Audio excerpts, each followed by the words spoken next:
عورتوں کو آزادی نہیں ہے جناب، اسلام میں عورتوں کے لیے گھٹن ہے۔ اللہ اکبر، ذرا پہلے اسلام سے پہلے کے حالات پڑھو اور اس کے بعد اسلام کے آنے کے بعد عورتوں کو کیا شاندار مقام میرا دین دیتا ہے۔ اللہ کے نبی نے دا بیسٹ لوگوں کی جب مثال بیان کی، بہترین لوگوں کی مثال بیان کی، تو نبی پاک فرماتے ہیں، ترمذی کی حدیث ہے، سب سے بہتر وہ ہے جو اپنے اہل کے لیے بہتر ہو، یعنی اپنی فیملی کے لیے بہتر ہو۔ اور آقا فرماتے، سنو میں تم سب سے زیادہ اپنے اہل کے لیے بہتر ہوں۔ نبی پاک سب سے زیادہ اپنی فیملی کے لیے بہتر۔ نبی پاک علیہ الصلوۃ والسلام سے ایک شخص نے پوچھا، حضور شوہر پر بیوی کا کیا حق ہے؟ تو آپ نے فرمایا، جب وہ کھائے یعنی شوہر کھائے تو بیوی کو کھلائے، جب لباس پہنے اسے بھی پہنائے، اس کے چہرے پر نہ مارے، اسے بدصورت نہ کہے، اور اگر سمجھانے کے لیے اس سے علیحدگی کرنی پڑے تو گھر میں ہی علیحدگی کرے۔ اللہ اکبر۔ ایک بار حضرت عمر فاروق رضی اللہ عنہ کی بارگاہ میں، سنیے کا بڑا دلچسپ واقعہ ہے۔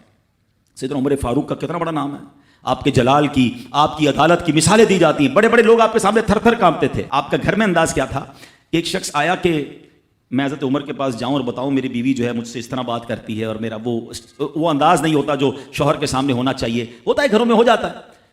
تو حضرت عمر کے دروازے پر پہنچا نا، تو اندر سے اسے سیدنا عمر فاروق رضی اللہ عنہ کی زوجہ ام کلثوم رضی اللہ تعالیٰ عنہ کی ناراضگی کی عالم میں گفتگو کرتے ہوئے سنا۔ وہ حضرت عمر سے بات کر رہی تھی، تو وہ شوہر سوچنے لگا کہ میں تو اپنی بیوی کی شکایت لے کر آیا تھا، حضرت کے تو گھر کا بھی معاملہ ہی ایسا ہی ہے۔ تو وہ کہتے میں واپس ہونے لگا۔ حضرت عمر نے بلا لیا، کیوں آئے تھے؟ تو کہا کہ میں تو حضرت اپنی بیوی کی شکایت کرنے آیا تھا، مگر میں آپ کے دروازے پر آیا، آپ کا بھی معاملہ ہی ایسا ہی ہے، تو میں سمجھ گیا ہم دونوں ایک ہی معاملے میں ہی ہیں۔ اب حضرت عمر نے جو ان کی تربیت فرمائی نا، آپ نے فرمایا میری بیوی کے مجھ پر چند رائٹس ہیں، چند حقوق ہیں، مجھے اس سے چند فائدے حاصل ہوتے ہیں جس کی بنا پر میں اس سے درگزر کرتا ہوں۔ پہلا یہ کہ یہ میرے لیے جہنم کی آڑ ہے، میرا دل اس کی وجہ سے حرام کاموں سے بچا رہتا ہے۔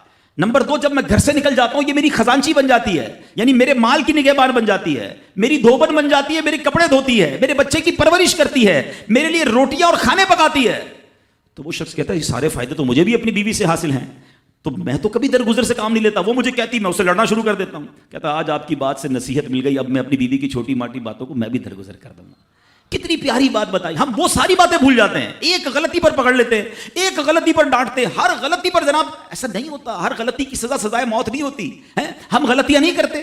اگر جس طرح ہم اپنی بیوی کو اور غلطی پر ڈانٹتے وہ ڈانٹنا شروع کر دے پھر کیا حال ہوگا؟ تو ایسا نہ کرے، وہ بھی دل رکھتی ہے، ہم نے کسی انسان سے شادی کی ہے، کمپیوٹر سے نہیں کی، ٹھیک ہے نا؟ تو کمپیوٹر بھی آج کل وائرس آ جاتا ہے، تو وہ تو انسان ہے، غلطی ہو